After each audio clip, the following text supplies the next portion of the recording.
Nous avons certes créé l'homme d'un extrait d'argile, puis nous en fîmes une goutte de sperme dans un reposoir solide. Ensuite nous avons fait du sperme une adhérence, et de l'adhérence nous avons créé un embryon, puis de cet embryon nous avons créé des os, et nous avons revêtu les os de chair.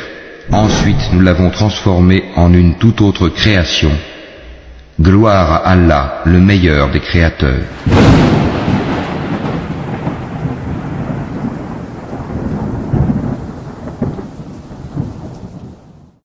Ô gens du livre, pourquoi disputez-vous au sujet d'Abraham, alors que la Torah et l'Évangile ne sont descendus qu'après lui? Ne raisonnez-vous donc pas? Vous avez bel et bien disputé à propos d'une chose dont vous avez connaissance. Mais pourquoi disputez-vous des choses dont vous n'avez pas connaissance? Or Allah sait, tandis que vous ne savez pas. Abraham n'était ni juif ni chrétien. Il était entièrement soumis à Allah, musulman, et il n'était point du nombre des associateurs. Dis, ô gens du livre, pourquoi ne croyez-vous pas au verset d'Allah, Al-Qur'an, alors qu'Allah est témoin de ce que vous faites? Dis, ô gens du livre, pourquoi obstruez-vous la voie d'Allah à celui qui a la foi, et pourquoi voulez-vous rendre cette voie tortueuse, alors que vous êtes témoin de la vérité, et Allah n'est pas inattentif à ce que vous faites? Nous n'avons pas créé le ciel et la terre et ce qui existe entre eux en vain. C'est ce que pensent ceux qui ont mécru.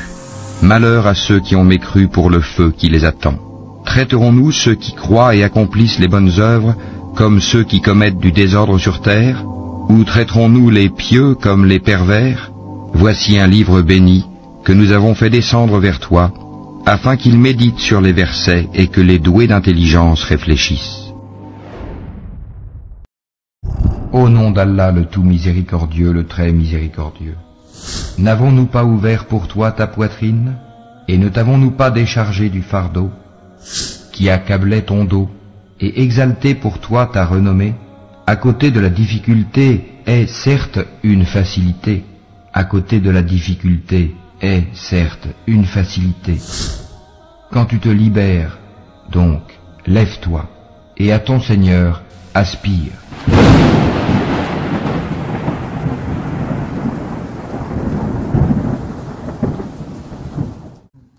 Ô mes serviteurs qui avez cru, ma terre est bien vaste, adorez-moi donc. Toute âme goûtera la mort, ensuite c'est vers nous que vous serez ramenés.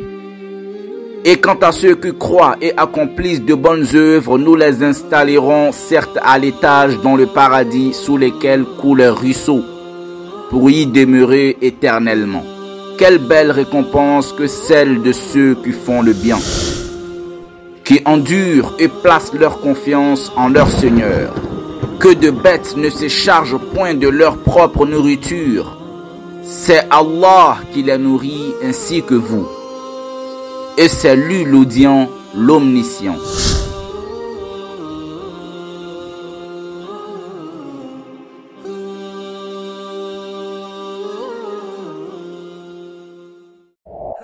N'as-tu pas vu ceux-là à qui une partie du livre a été donnée, ajouter foi à la magie, Gypte, et au tagout, et dire en faveur de ceux qui ne croient pas, ceux-là sont mieux guidés sur le chemin que ceux qui ont cru?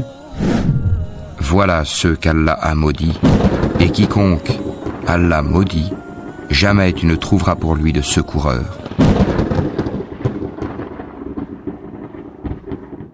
Et n'épousez pas les femmes que vos pères ont épousées, exception faite pour le passé. C'est une turpitude, une abomination, et quelle mauvaise conduite. Vous sont interdites vos mères, filles, sœurs, tantes paternelles et tantes maternelles, filles d'un frère et filles d'une sœur, mères qui vous ont allaitées, sœurs de lait, mères de vos femmes, belles-filles sous votre tutelle et issues des femmes avec qui vous avez consommé le mariage. Si le mariage n'a pas été consommé, ceci n'est pas un péché de votre part.